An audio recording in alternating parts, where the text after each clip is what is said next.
To solve the convoy problem when jobs arrive at different times, we must relax the assumption that once started, a job must run to completion.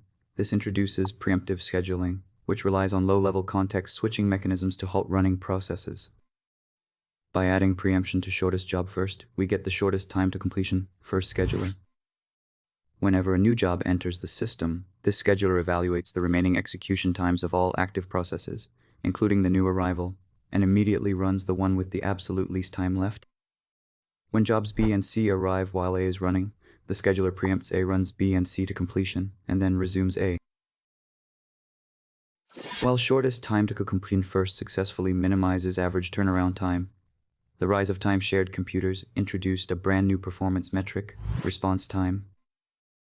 We define response time as the duration from when a job first arrives in the system to the very first moment it is scheduled to run on the processor. For interactive users sitting at a terminal, having to wait several seconds just to see their typed characters appear on screen because a long background job is occupying the processor is completely unacceptable. Under highly optimal turnaround schedulers like STCF, response times suffer because jobs are still forced to wait for other tasks to finish completely.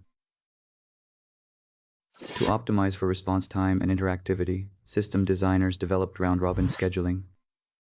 Instead of running processes to completion, round-robin executes a job for a brief window called a time slice or scheduling quantum, and then immediately switches to the next job in the run queue, repeating this cycle continuously. The length of this time slice is a critical design choice and must be a multiple of the hardware timer interrupt period.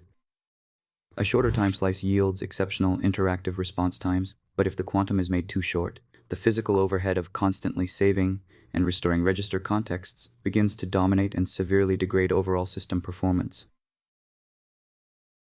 The overhead of rapid context switching extends beyond merely saving registers. It flushes vital execution state built up in CPU caches, translation look-aside buffers, and branch predictors, creating a noticeable performance penalty. While round-robin is excellent for responsiveness, it is nearly the worst possible policy for turnaround time, because it stretches out every running job by constantly interleaving their execution. Jobs complete far later than they would under a simple first-in, first-out scheduler. This represents a fundamental architectural trade-off in operating system design. You can optimize for fairness and responsiveness, or for execution throughput, but you cannot have both.